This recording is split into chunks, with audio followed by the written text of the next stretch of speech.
하늘을 펴시며 땅의 틀을 세우시고 사람 안에 심령을 지으신 여호와 하나님, 우리 주님께 존귀와 영광을 올려드립니다. 만세전에 우리를 택하여 하나님 자녀 삼아주시고 험한 세상 살아갈 때 안전하게 지켜주셨다가 오늘 주님의 날에 주님 앞에 나와서 함께 예배드릴 수 있는 은혜를 허락하여 주심에 감사드립니다. 이 시간 우리의 허탄한 생각과 세상 염려와 근심 걱정, 죄와 허물을 깨끗이 하여 주시고 여기에 우리와 함께 하신 하나님께 신령과 진정으로 예배드리는 참된 예배자가 되도록 우리 모두를 굳세게 잡아 주시옵소서. 또 2023년 새해를 우리에게 허락하여 주신 하나님 아버지, 우리 교회를 지금까지 건강하게 지켜주신 것 참으로 감사합니다. 이후로도 영원토록 우리와 함께하여 주실 것을 믿습니다. 금년 한 해 말씀을 사랑하고 말씀을 실천하며 하나님께 영광 돌리는 교회와 성도들이 다 되기를 간절히 바라고 소원합니다. 올해에도 변함없이 성경을 하루에 3장씩 읽어 기도하며 실천하여 성경을 통독하는 한 해가 되기를 소원하며 우리 교회에 대해 결심하신 하나님의 계획이 그의 선하신 뜻대로 이루어지기를 간절히 기도합니다. 함께 세운 목표와 계획들이 하나님 보시기에 좋은 모습으로 다 이루어지도록 우리 모두 힘을 다하여 달려가기를 결단하오니 하나님 아버지 새 힘과 능력을 더하여 주시고 우리를 끝까지 인도하여 주시옵소서. 긍휼이 많으신 하나님 아버지, 오랜 동안 우상을 섬기고 죄악 가운데 살아온 가난하고 불쌍한 이 민족에게 복음을 듣게 하시고 주님을 알게 하시어 구원의 역사를 베풀어 주신 하나님의 은혜에 감사드립니다. 이 세상의 권위를 정부와 윤석열 대통령에게 주셨사오니 특별히 그들을 간섭하여 주셔서 지도자들이 주님을 경외하는 마음과 겸손한 자세로 이 백성들을 섬기게 하여 주시옵소서. 북한에서는 도발을 중단하고 핵무기를 폐기하고 평화로운 나라가 되게 하시고 남과 북이 하나 되어 주님께 마음껏 예배하며 한마음으로 하나님을 섬기는 기적이 한반도 땅에서 일어나게 하시고 하루속히 복음으로 통일되기를 소원합니다.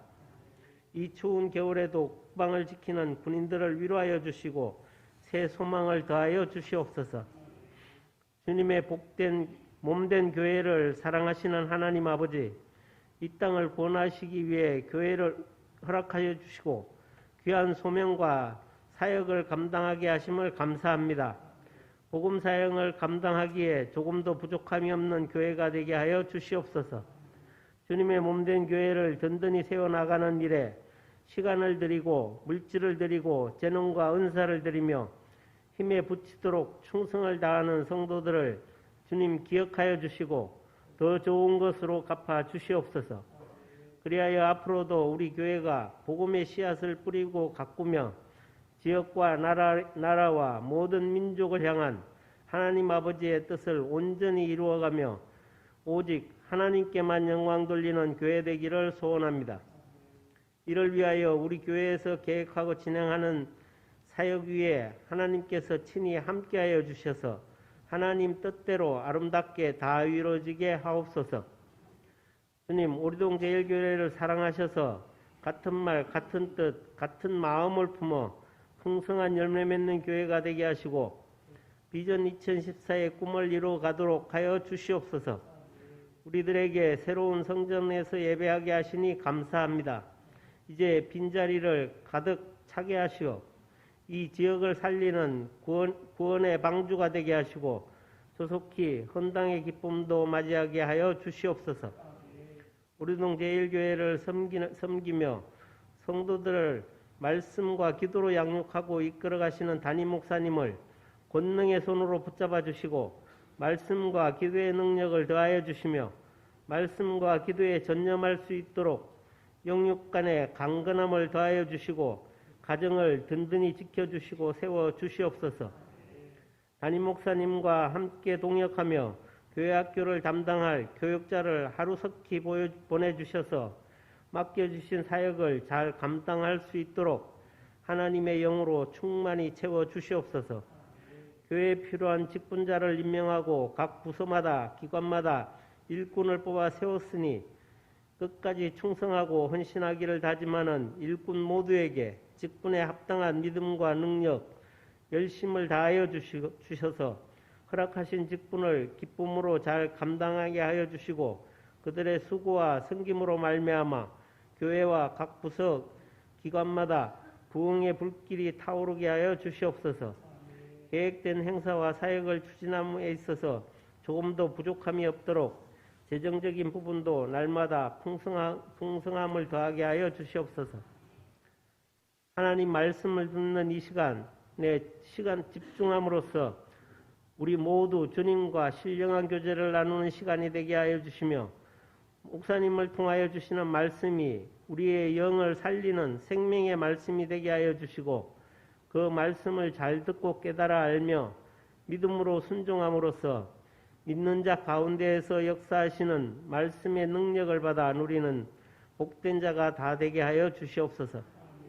이런저런 형편과 피치 못할 사정으로 오늘 예배에 참석치 못하는 지체들을 기억하여 주시고 금년 한 해에도 주일 성수를 무엇보다도 소중히 여기는 마음을 허락하여 주셔서 기쁨으로 함께 예배드리게 하여 주시옵소서.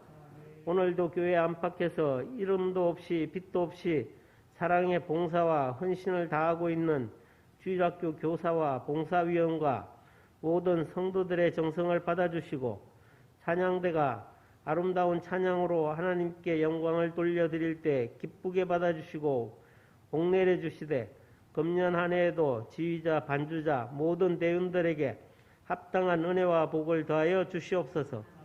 우리가 드리는 예배가 하나님을 기쁘시게 하는 참된 예배가 되기를 소원하며 우리를 구원하여 주신 예수 그리스도의 이름으로 기도드립니다. 아멘.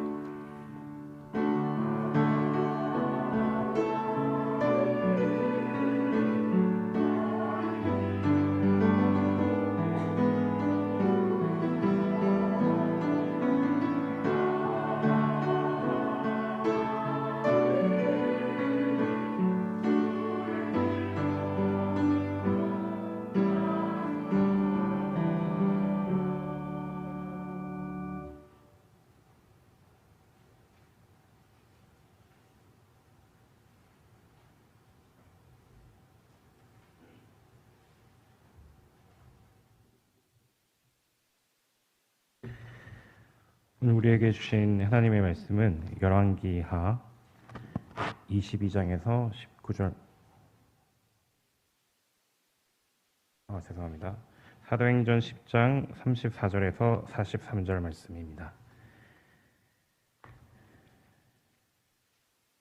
사도행전 10장 34절부터 43절 말씀입니다. 제가 봉독하겠습니다.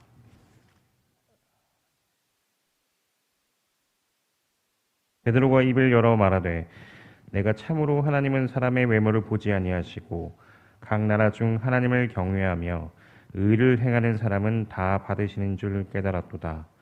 만유의 주 되신 예수 그리스도로 말미암아 화평의 복음을 전하사 이스라엘 자손들에게 보내신 말씀 곧 요한이 그 세례를 반포한 후에 갈릴리에서 시작하여 온 유대에 두루 전파된 그것을 너희도 알거니와 하나님이 나사렛 예수에게 성령과 능력을 기름 붓듯 하셨음에 그가 두루 다니시며 선한 일을 행하시고 마귀에게 눌린 모든 사람을 고치셨으니 이는 하나님이 함께 하셨음이라.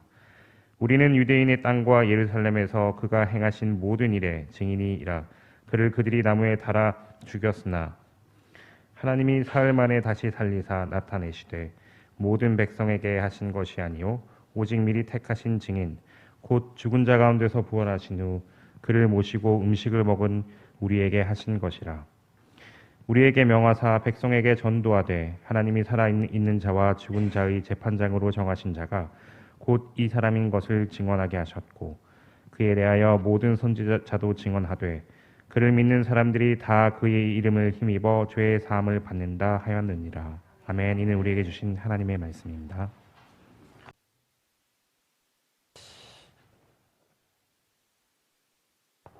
오늘 주일은 교회력으로는 예수 그리스도의 수세 주일입니다. 세례 받으신 예수님의 세례는 공생애의 시작을 말하기도 합니다. 예수님께서 세례 받으시고 공생애가 시작이 되어지는 것이지요. 또 오늘 이 본문의 말씀은 이방인들에게도 복음이 증거되어지는 아주 획기적인 그런 전환점이 되는 그러한 부분의 말씀입니다. 이달리아대의 백부장 고넬료에게 환상을 보게 하시고 또 베드로에게 환상을 보게 하시고 초청받은 베드로가 고넬료의 집에서 설교할 때에 설교를 듣는 고넬료의 집에 모였던 모든 사람들이 성령이 임하는 것을 보게 되고 그들에게 세례를 베풀어 그리스도인이 되게 하는 그 내용이 이제 오늘이 본문의 말씀입니다.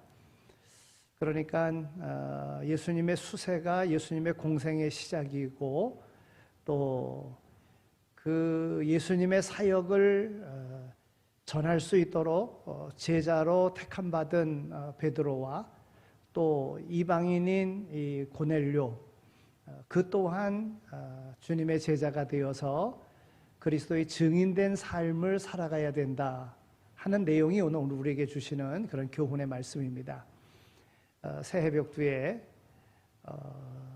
하나님께로 부름을 받아 하나님 전에서 예배드리는 동일한 그런 신앙인의 그 삶의 연속이지만 새해를 하나님께서 허락하셔서 우리에게 새 일을 맡기신 데에는 예수 그리스도의 증인된 삶을 살라고 하는 그런 사명이 오늘 우리에게 주어져 있음을 우리는 깨닫습니다. 올 한 해 하나님께서 내게 어떤 일을 맡기셨든지 하나님께서 나를 어떻게 부르셨는가 기억하고 또 하나님께서 어떤 복을 내게 약속하셨는가를 기억하면서 올 한 해 맡겨진 모든 사명 충성되이 잘 감당하여 하나님께서 허락하신 약속의 복들을 다 받아 누리는 모두가 다 되시기를 축원합니다.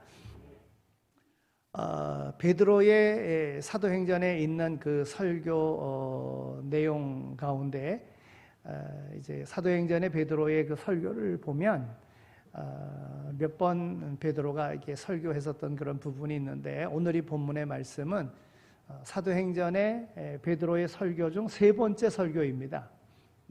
그러니까 저는 베드로의 설교를 또 설교하는 겁니다. 그러면 오늘 이 말씀이 우리에게 주는 교훈이 뭔가 한번 함께 더불어 생각해 보기를 원합니다. 말씀드린 대로 베드로가 이방인에게 복음을 전한다. 도저히 유대인으로서는 이해할 수 없는 그런 상황이었습니다. 그래서 오늘 본문의 말씀을 통해서 보면 베드로가 먼저 깨닫는 그러한 것으로 오늘 본문이 시작되어지는 것을 보게 됩니다. 베드로가 입을 열어 가로되 내가 참으로 하나님은 사람을 외모로 취하지 아니하시고 각 사람 중 하나님을 경외하며 그의 의를 행하는 사람은 하나님이 받으시는 줄을 내가 깨달았도다. 그러니까 베드로의 깨달음으로 그의 설교가 시작되어지고 있는 것이지요. 베드로가 깨달은 것은 오늘 본문 말씀 속에서 이제 두 가지인데 첫째는 하나님은 혈통과 민족을 차별하지 아니하시는 사실을 깨달았다고 하는 것입니다. 즉 하나님은 사람을 외모로 취하지 아니하신다. 여기 외모를 취한다고 하는 이 말은 얼굴을 보고 사람을 선택한다 이런 말입니다. 여러분 사람들은 다 외모를 보고 사람들을 평가합니다. 그 사람이 얼마나 재력이 있는가, 그 사람이 얼마나 학벌이 있는가, 그 사람이 얼마나 명성이 있는가, 권력이 있는가 이런 걸 보고서 그 사람을 판단합니다. 또 그의 외형 얼마나 잘생겼는가 하는 것을 보고서 그 사람을 판단합니다. 그런데 하나님은 차별이 없으신 분이시다 말씀하고 있습니다. 하나님은 사람의 외모를 보시는 분이 아니시라 하나님은 그 마음 중심을 보시는 분이다. 사무엘상 16장 7절에 있는 말씀을 보면 여호와께서 사무엘에게 이르시되 그 용모와 신장을 보지 말라. 내가 이미 그를 버렸노라. 나의 보는 것은 사람과 같지 아니하니 사람은 외모를 보거니와 나 여호와는 그 중심, 마음 중심을 보시느니라 그랬어요. 여러분, 이스라엘의 초대왕 사울이 왕으로 뽑힐 때 보면 물론 그가 겸손한 사람이었었고 부모에게 순종하는 사람이어서 뽑히긴 하였습니다마는 그 외모가 다른 사람들보다 특출났습니다. 다른 사람 어깨 위만큼은 더 컸습니다. 그러니까 외모적으로도 특출났었고 또 부모에게 순종하는 사람이어서 그를 왕으로 처음 세우게 되었습니다. 그런데 그가 왕이 된 다음에 하나님의 그런 인도하심 속에 전쟁마다 이기고 모든 하는 일이 다 잘 되니까 교만해졌어요. 그래서 하나님은 사울을 버리시고 이제 새로운 왕을 삼으시려고 다윗을 택하신 거거든요. 다윗은 사람들이 볼 때 나이도 어렸고 그 많은 형들보다 그렇게 내세울 만한 외형적인 것이 없었습니다. 그래서 왕으로 기름을 부으러 온다 그랬을 때에 아예 다윗은 부르지도 않았습니다. 들에서 양을 치고 있었습니다. 그러나 그 다른 형들은 하나님께서 택하지 아니하셨고 다윗이 온 다음에 다윗에게 기름을 부어 그가 성령의 충만함을 입은 것을 보게 됩니다. 즉 하나님은 외모를 취하시는 분이 아니라 그 마음 중심을 보시는 하나님이라는 사실을 오늘 우리는 기억하고 오늘 우리의 마음을 온전히 하나님께 드릴 수 있어야 될 줄로 믿습니다. 두 번째, 베드로가 놀란 것은 하나님은 민족보다도 개인을 택하시고 뽑으신다는 사실입니다. 오늘 35절에 있는 말씀을 보면 각 나라 중 하나님을 경외하며 의를 행하는 사람은 하나님이 받으시는 줄 내가 깨달았도다 이렇게 기록하고 있습니다. 각 나라 중이라고 하는 이 말은 인종 혹은 민족 중에서라고 하는 그런 뜻입니다. 하나님은 인종, 종족, 민족, 혈통을 보고 하나님의 자녀를 뽑으시는 것이 아니라 하나님께서 택하신 하나님을 향한 개인의 구원을 고백하는 사람을 하나님은 택하신다고 하는 것입니다. 하나님은 집단으로 구원하시는 것이 아니라 한 개인을 하나님의 사람으로 부르신다고 하는 것이지요.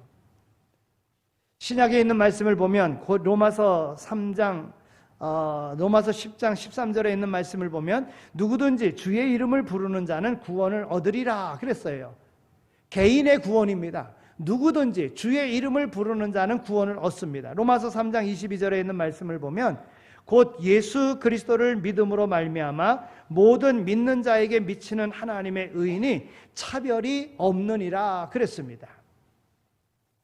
오늘 이와 같은 구원이 차별 없는 구원이 하나님께로 향한 각 개개인의 외모를 취하지 아니하시고 그 마음 중심을 보시는 하나님 앞에 오늘 우리의 마음을 드리고 온 정성을 다 쏟아 하나님께서 우리를 구원하시고 오늘 우리에게 주시고자 하시는 그 복을 다 받아 누릴 수 있는 모두가 다 되시기를 축원합니다. 올 한 해가 그렇게 되어지기를 소망합니다. 두 번째로 베드로가 알고 있는 예수 그리스도, 예수님의 그러한 신분, 예수님은 어떤 분이신가? 베드로는 처음 예수님을 만났을 때에 그가 3년 이상 따라다니면서 예수님을 그냥 비범한 랍비 정도로 알았어요. 이 랍비라고 하는 말은 선생님이라는 말입니다. 그냥 비범한 특출난 선생님이다 이렇게 알았어요. 여러분, 예수님을 제자로서 따를 때에 예수님께서 변화산에서 특별하게 베드로를 데리고 올라가시지 않았습니까? 그럴 때 변화된 모습의 베드로의 고백을 보면 베드로가 예수께 고하되 랍비여 우리가 여기 있는 것이 좋사오니 우리가 초막 셋을 짓되 하나는 주를 위하여, 하나는 모세를 위하여, 하나는 엘리야를 위하여 하사이다. 그랬어요. 여러분, 예수님께서 변화된 모습을 보여주신 것은 예수님께서 부활 이후에 어떤 모습이 될 것인가를 보여준 겁니다. 즉 부활의 신앙을 갖도록 하기 위해서 변형된 모습을 보여주신 겁니다. 그런데 그때에 특별한 그러한 변화의 모습을 봤다고 하면 그때 정말 날 구원하실 분, 내 죄를 사해 주실 분입니다, 이렇게 고백했어야 되는데 그의 고백을 보면 랍비여 이렇게 이야기하고 있는 것을 봅니다. 예수께 고하되 랍비여 우리가 여기 있는 것이 좋사오니, 선생님, 그저 이렇게 고백했다고 하는 겁니다. 나의 모든 것을 책임져 주실 분, 내 모든 죄를 씻어 주실 분, 내게 영원한 생명을 주실 분, 당신은 나의 주인입니다, 이렇게 고백했어야 되는데 그것이 아니라 그냥 선생님 이렇게 고백을 했다는 거예요. 어디 그뿐만이겠습니까? 예수님께서 이제 마지막 일주일, 그래서 예루살렘 성에 입성하셨을 때에 열매 없는 무화과 나무를 예수님이 저주했습니다. 그래서 그 다음날 보니까 그 다 나무가 말라 죽었습니다. 그럴 때 베드로의 고백을 보면 마가복음 11장 21절에 있는 말씀을 보면 베드로가 생각이 나서 여짜오되 랍비여 보소서 저주하신 무화과 나무가 말랐나이다. 여러분, 예수님의 그 말씀의 그 저주받은 무화과 나무를 보았을 때에 인생을 저주해도 이렇게 되겠구나, 이분은 모든 만물을 주관하시는 그런 분이신구나 하고 이렇게 고백해야 되는데 랍비여 이렇게 고백하고 있다고 하는 거예요. 선생님 이렇게 고백하고 있다는 거예요. 근데 베드로의 이 고백이 언제 바뀌어지느냐 하면 주여 이렇게 바뀌어지는 거는 예수님이 부활하신 다음에 성령을 받고 나서 그가 예수님에 대한 고백이 바뀌어지고 있는 겁니다. 그러니까 지금 베드로가 설교할 때, 지금 고넬료의 집에서, 이방인의 집에서 베드로가 설교할 때에 베드로의 그 설교의 내용을 보면 예수는 만유의 주가 되시는 분이시다. 그의 첫 번째 설교에서는 주와 그리스도라고 예수님을 소개하지만은, 그러나 이제 오늘 설교를 통해서는 예수님은 만유의 주가 되신다, 모든 만물을 주관하시는 그런 분이시다, 이렇게 고백하고 있어요. 여기 만유라고 하는 말은 모든 존재라고 하는 뜻입니다. 그러니까 베드로의 신앙이 이만큼 놀라운 일들을 경험하면서 모든 존재의 주가 되시는 분이시다, 이렇게 고백을 하고 있는 것입니다. 여러분은 우리가 예수 그리스도를 믿을 때, 우리가 주님을 내가 믿고 그렇게 신앙생활할 때 믿음으로써 주님을 통하여 오늘 우리에게 주시는 복이 있는데 그 첫 번째 복은요, 평화의 복입니다. 주님이 주시는 평화, 그 주님으로 인하여, 예수님으로 인하여 오늘 우리는 하나님과의 평화를 이룰 수가 있습니다. 하나님께서 오늘 인생을 창조하시고 모든 만물을 창조하시고 다 다스리게 했어요. 그런데 하나님이 창조하신 모든 만물이 인간과 적대시되어지는 그러한 관계로 되어져 있다는 거예요. 여러분, 그럼 왜 하나님과의 관계에 이 평화가 깨졌습니까? 그것은 하나님께 대한 불순종입니다. 죄 때문에 그와 같은 것이 왔다는 거예요. 그런데 예수님을 통해서 하나님과 평화를 누릴 수 있는 복이 오늘 우리에게 주어졌다는 거예요. 그러니까 예수 잘 믿어야 됩니다. 예수님을 바르게 믿어야 됩니다. 예수님이 아니고서는 어떤 것도 이루어질 수 없습니다. 여러분, 오늘날 믿는 모든 이들의 그런 형태를 보면은요, 믿음은 뒷전입니다. 내게 맡겨진 일, 내가 감당해야 될 일, 세상 일 먼저 하고 시간이 되면 예수 믿는 거예요. 이게 바뀌어져야 됩니다. 하나님과의 관계가 먼저 형성되어야 내 삶의 모든 문제도 해결이 되어지는 겁니다. 그런데 하나님과의 관계를 해결하려고 하지 아니하고 내 삶의 내 문제를 먼저 해결하려고 한다는 거예요. 예수님은 하나님과의 평화를 이룰 수 있도록 하나님과의 관계를 회복시키려고 예수님이 오신 거예요. 지금 베드로의 설교는 바로 그런 것입니다. 하나님과의 관계가 먼저 해결이 되어야 된다. 하나님과의 관계가 해결이 되어야 모든 문제가 해결이 된다, 믿으시기 바랍니다. 하나님과의 관계를 해결하려고 힘쓰는 모습이 오늘 우리의 삶 속에 풍성하게 이루어지기를 소망합니다. 여러분, 예수님을 통하여 우리에게 주시는 복은요, 이웃과의 평화입니다. 인간과 인간 사이의 평화도 오직 그리스도 안에서만이 이루어질 수 있는 거예요. 그는 우리의 평화이신지라 둘로 하나를 만드사 중간에 막힌 담을 허시고 그랬어요. 여러분, 여기서 막힌 담이라고 하는 것은 유대인과 이방인 사이에 이웃과의 관계 속에서의 막힌 담입니다. 그런데 예수님은 이 이방인과 유대인 사이에 막힌 담, 이것을 헐어내셔서 하나 되게 만드시는 분이에요. 인간과 인간 사이에 막힌 담, 바로 그리스도 안에서만이 가능하다고 하는 겁니다. 오늘 그리스도 안에서 사람과 사람 사이에 막힌 담을 헐고 참 평화를 이루는 방법, 이것은 바로 예수님을 잘 믿는 데서 이루어지는 것입니다. 여러분, 인간의 힘으로 아무리 해결하려고 해도 안 됩니다. 이 남북 간의 문제도 너무나도 다른 그러한 사상의 그러한 벽이지 않습니까? 사상으로 어떠한 서로가 잘 이렇게 이해관계가 형성되어짐으로 통일이 된다? 아닙니다. 하나님이 하시지 아니하시면 안 됩니다. 사상과 이념으로 하나 될 수 없습니다. 하나님이 함께 하셔야 된다는 게, 우리가 이 사실을 알고 하나님 앞에 기도해야 됩니다. 여러분, 우리 인간관계도 그렇잖아요. 내가 이해하고 내가 뭔가 용서하고, 이 부분이 잘 안 됩니다. 여러분, 용서가 됩니까? 잘 안 됩니다. 내가 미워하는 사람들이 좋게 내가 마음을 바꿔 먹어야지 그 마음이 바뀌어집니까? 안 됩니다. 예수님만이 하실 수 있는 거예요. 예수님은 인간과 인간 사이에 이런 평화를 주시기 위해서 오셨다고 하는 것입니다. 또한 그뿐만이 아니라 내 마음속에 내면의 평화도 하나님께서 우리 주님을 통해서만이 우리에게 주어지는 것입니다. 요한복음 14장 27절에 있는 말씀을 보면 평안을 너희에게 끼치노니 곧 나의 평안을 너희에게 주노라. 내가 너희에게 주는 것은 세상이 주는 것 같지 아니하니라. 너희는 마음에 근심도 말고 두려워하지도 말라. 여러분, 평안을 너희에게 끼치노니, 우리의 마음의 평안 역시도 우리 주님이 주시는 거예요. 여러분, 주님이 오늘 우리를 위하여 우리에게 새 생명 주셨고, 주님께서 십자가의 죽으심으로 오늘 우리의 모든 죄를 사하여 주신 겁니다. 예수님만이. 그래서 유일한 구원의 길은 오직 예수님밖에 없는 거예요.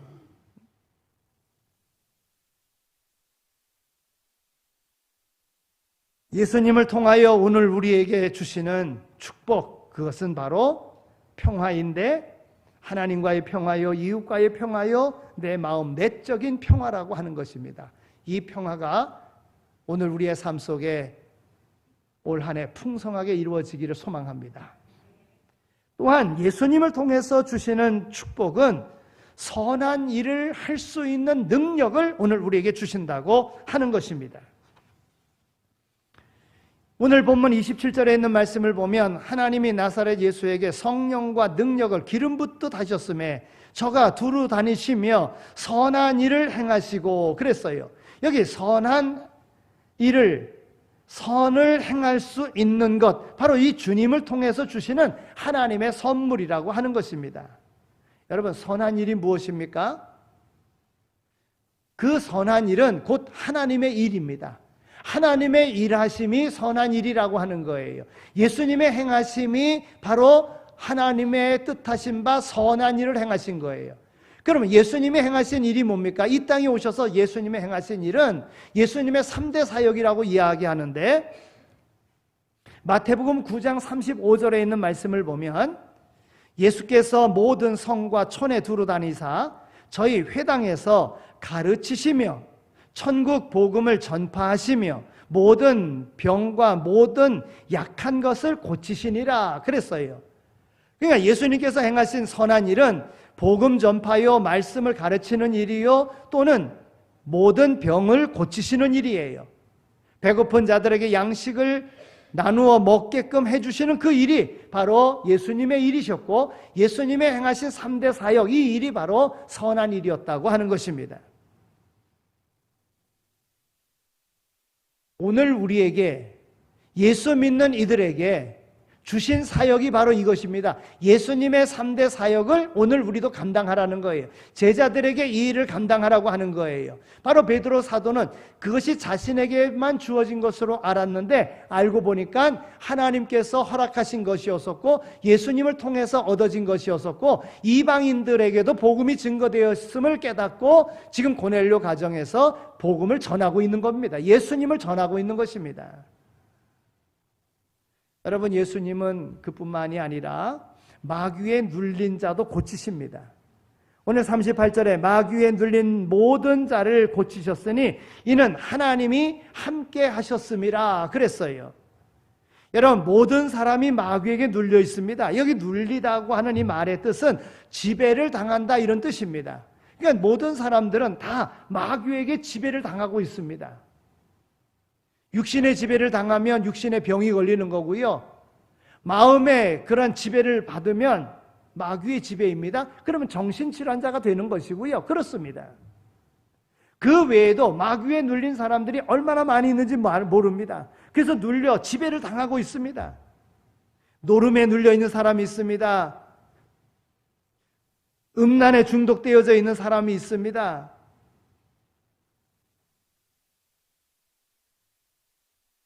또는 악한 일에 중독되어져 있는 사람이 있습니다. 이것이 다 마귀의 지배를 받고 있는 거예요.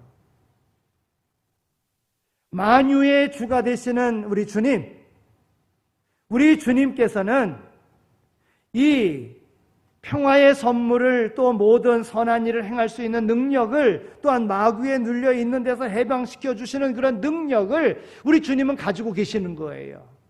그래서 어떤 문제가 있을 때마다 주님께 나와야 됩니다. 주님께 맡겨야 됩니다. 주님을 찾아야 됩니다. 그러면 주님 만나주시고 주님 만나면 문제 해결 받을 수 있다고 하는 것입니다.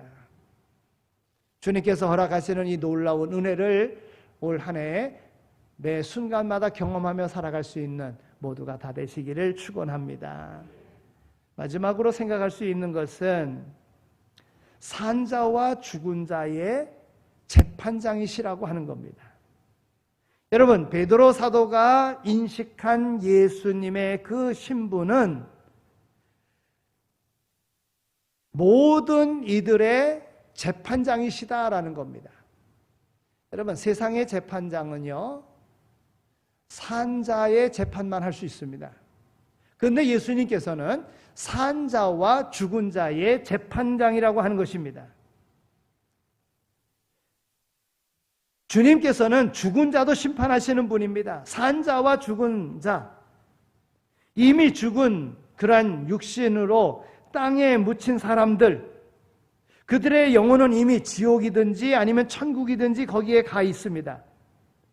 그러나 그 육체는 주님이 다시 재림하시는 그날 다시 부활하게 될 것인데, 그때에, 그 종말의 때에 주님께서는 산자와 죽은 자의 재판관이 되시는 그런 분이시라고 하는 거예요. 영원한 천국과 지옥을 결정하는 재판장이 바로 예수님이시라고 하는 거예요. 그래서 산자와 죽은 자의 재판장이 되신다. 여러분, 얼마나 놀라운 일입니까? 우리 예수님께서 우리에게 복을 허락하시고 예수님을 통해서 모든 문제 해결받고 예수님께서 판단하시는 그러한 그 예수님의 그 놀라운 은혜를 오늘 우리가 받았다고 하는 것입니다. 여러분, 재판장은요, 우리에게 매우 중요합니다. 왜냐하면 재판장은 죄에 대한 최종 판결권을 가지고 있을 뿐만이 아니라 죄악된 인간들에 대해서 영원한 용서와 영원한 형벌을 결정하는 분이기 때문에 예수님은 재판장이라고 하는 것은 굉장히 중요한 것입니다. 또한 예수님은 왕이십니다. 여러분, 왕에게는 사면권이 있습니다.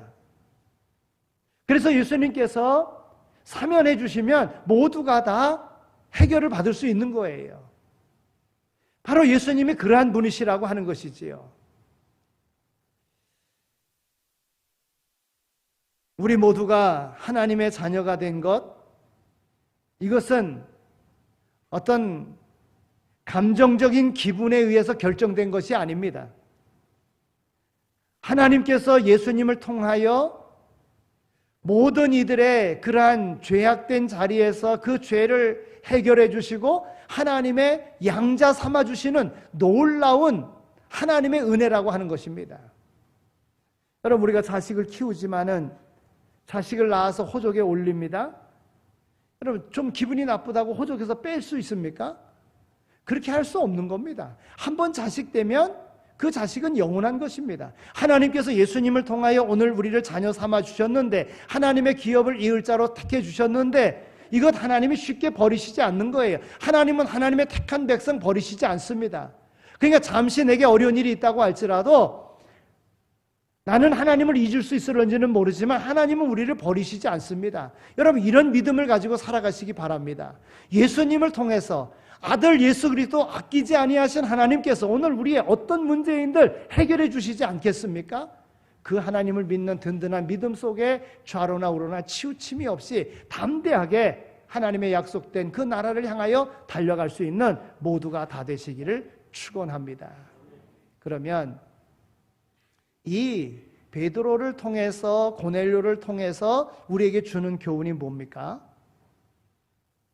바로 오늘 본문의 마지막 부분에 보면 우리를 증인으로 삼으셨다고 하는 것입니다. 베드로는 자신이 예수님의 증인으로 채택된 특별한 사람임을 그는 이야기합니다. 우리는 유대인의 땅과 예루살렘에서 그의 행하신 모든 일의 증인이라 39절에 말씀하고 있습니다. 유대인에게 보내진 증인, 유대 땅 예루살렘이 그의 주요 활동 무대였습니다. 그가 증언한 가장 중요한 내용은 예수님의 죽으심과 부활의 증인이라고 하는 것입니다. 이 복음은 유대인들에게 뿐만이 아니라 온 만방에 퍼쳐져야 될 이방인들에게도 허락된 하나님의 일하심의 구원이라고 하는 것입니다. 그래서 고넬료 가정에서 베드로 사도는 설교하는 것입니다. 이것은 유대인들에게만 허락한 것이 아니라 오늘 이방인들에게 허락된 그런 말씀이기도 한데 내가 이 일의 증인이다. 지금 베드로 사도는 그렇게 고백하고 있는 것입니다. 여러분, 증인은요 그냥 혼자 은혜 받았다고 증인이 되는 게 아닙니다. 증인의 자격이 있는데 증인은요 그 현장을 목격한 사람이어야지만이 되는 거예요. 혼자 목격해서 되는 것이 아니고 더불어 함께. 그래서 베드로 사도는 이야기합니다. 우리는 부활의 증인이다 이야기하는 겁니다. 더불어 제자된 모든 이들이 함께 부활하신 예수님을 보았고 그와 더불어 함께 밥 먹었다 이겁니다. 그래서 그 예수님의 사역을 내가 전하는 것이다. 고넬료의 가정에 있는 모든 이들에게도 구원이 허락됐음을, 그래서 구원이 허락된 이 사실을 전하는 것이다. 여러분, 전할 때 어찌 됐습니까? 성령이 임했습니다. 성령이. 마가의 다락방에 임했던 그 120문도에게 임했던 성령이 고넬료 가정에 베드로를 통하여 설교를 듣는 모든 사람들, 이방 사람들에게도 성령이 임하는 것을 보았습니다. 그래서 그들에게 세례를 베풉니다. 즉 하나님의 사람으로 인치는 그러한 공회 앞에서 증명하는 그런 세례를 베푸는 것입니다. 오늘 우리는 증언하는 증인의 명령을 우리는 받았습니다. 사도를 증인으로 뽑으신 주님께서 오늘 우리를 증인으로 뽑으셨습니다. 오늘 우리의 입술을 통해서 증인된 삶을 살아야 되지만 우리의 삶을 통해서도 그리스도인다운 예수를 닮은 예수님의 명령을 실천해 나가는 그런 증인으로서의 삶도 우리가 살아야 될 의무가 있는 것입니다. 올 한 해 우리가 하나님의 말씀을 읽으면서 하나님의 말씀을 통해서 우리에게 주는 교훈이 무엇인가? 하나님께서 내 인생을 통하여 이루고자 하시는 것이 무엇인가? 이것을 확실히 알고 복음 증거는 사역자들에게뿐만이 아니라 모든 사람, 믿는 그리스도인들에게 주신 바 사명임을 깨닫고 그 사명을 잘 감당해 나가는, 그래서 올 한 해를 하나님을 기쁘시게 하는 그런 삶으로 하나님 앞에 영광 돌리는 삶을 살아감으로 하나님이 주시는 약속된 그 모든 복들을 다 받아 누리는 모두가 다 되시기를 축원합니다. 하나님 감사합니다. 저희들을 이렇게 불러주셔서 하나님의 택함 받은 거룩한 백성임을 예배를 통해서 증거하게 하여 주시니 감사합니다. 또한 베드로 사도를 통해서 그가 가지고 있었던 생각을 뛰어넘는 복음이 모든 이방인들에게도 허락되었음을, 또 성령의 역사하심을 보고 그들에게 세례를 베풀모도 그리스도인 되게 함을 오늘 말씀을 통해서 다시 한번 깨닫게 해주시니 감사합니다. 이것이 오늘 내게 주시는 말씀임을 깨닫습니다. 오늘 우리도 증인된 삶을 살아가고 예수를 바르게 믿어 우리 하나님의 선하신 일에 동참이 되어 하나님의 귀하신 뜻을 이루는, 그래서 하나님께서 지금도 살아 역사하심을 오늘 우리는 눈으로 볼 수 있고 손으로 만져볼 수 있는 경험 있는, 경험된 이러한 신앙의 삶을 살아가는 우리 모두 다 되게 하여 주옵소서. 외모를 취하지 아니하시고 그 마음 중심을 보시는 하나님 앞에 바른 믿음으로 나가는 우리 모두가 다 되게 하여 주옵소서. 감사합니다. 예수 그리스도의 이름으로 기도드립니다. 아멘. 이제는 우리 주 예수 그리스도의 은혜와 하나님 아버지의 극진하신 사랑하심과 성령님의 위로하시고 교통하심이 부르심을 받아 증인으로서의 삶을 명받았기에 우리의 삶의 현장에서 생명과 복의 통로가 되는 그 귀한 역할 잘 감당할 것을 마음에 다짐하며 세상으로 나아가는 이 자리에 참여한 모든 이들 가운데 이제로 영원히 함께 하시길 간절히 축원하옵나이다. 아멘.